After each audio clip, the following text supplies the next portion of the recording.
Ассаламу алейкум, Калысбек устаз дейт. Алдын ала рахмат, эгер ката болгон болсо кечирим сурайм дейт. Менин суроом төмөндөгүчө өтө зарыл болгон суроо болуп жатат. Мен 5 жылдын жүзү болуп калды. Россия мамлекетинин Якутия шаарында эмгектенип жүрөм. Менин жакын досум кичинебизден бери чогуу дейт. Барда жокто бирге болуп жүрөбүз. Ушул жерде ал досум дагы 5 жылдын жүзү болоюн деп калды. Ошол досум зына иште көп жүрөт. Эч эле токтото албай койдум. Колум менен, сөз менен дагы айтып көрдүм. Ошо ишин токтотпой жатат. Акыры ошо ишке кетип жатканда, ошо ишин жүрөгүм менен жек көрүп жүрөм. Ушул суроого катуу жооп берип өтүп кетиңизчи. Балким ушул жоопту укканда токтолуп калар.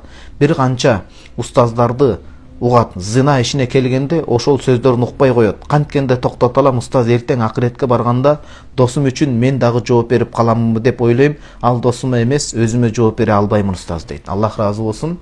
Акыреттик дос ушундай болот, ыйманына, досунун акыретине күйүп бышып кыжаалат болгон. Сиздей досту бардыгына Кудайым насип болсун.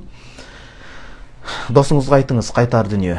Сен азыр чардап күлүп ойноп атасың. Устаздардын деле сабагын угат экенсиң. Эки эсе кыйынчылык болот.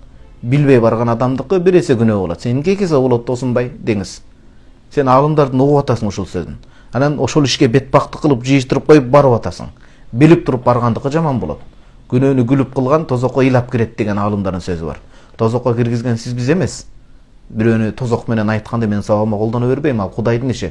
Бирок мындай күнөөнү ошентип машыкланып кылган адамдын акыбалы эртең мындай бир күлүп жүрбөйт да акыретте. Билип туруп кылгандын жазасы оор болот.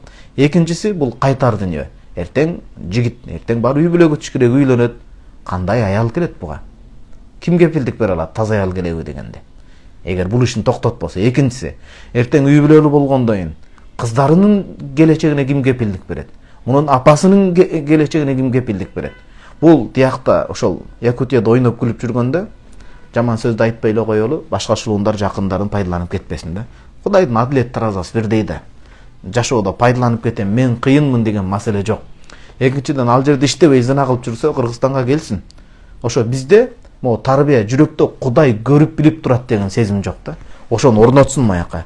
Кудай мени көрүп турат. Кыргызстанда эле Кудай көрөт, Россияга чыкканда же башкага чыкканда Кудай көрбөйт деген сөз түшүнүктүү эмес да бул. Ишин жыйыштырып Кыргызстанга келсин. Ата энесинин астында жүрүп, ошол иш кылып кыйналганда зинага эмес, уктаганга убакыт таппай калат.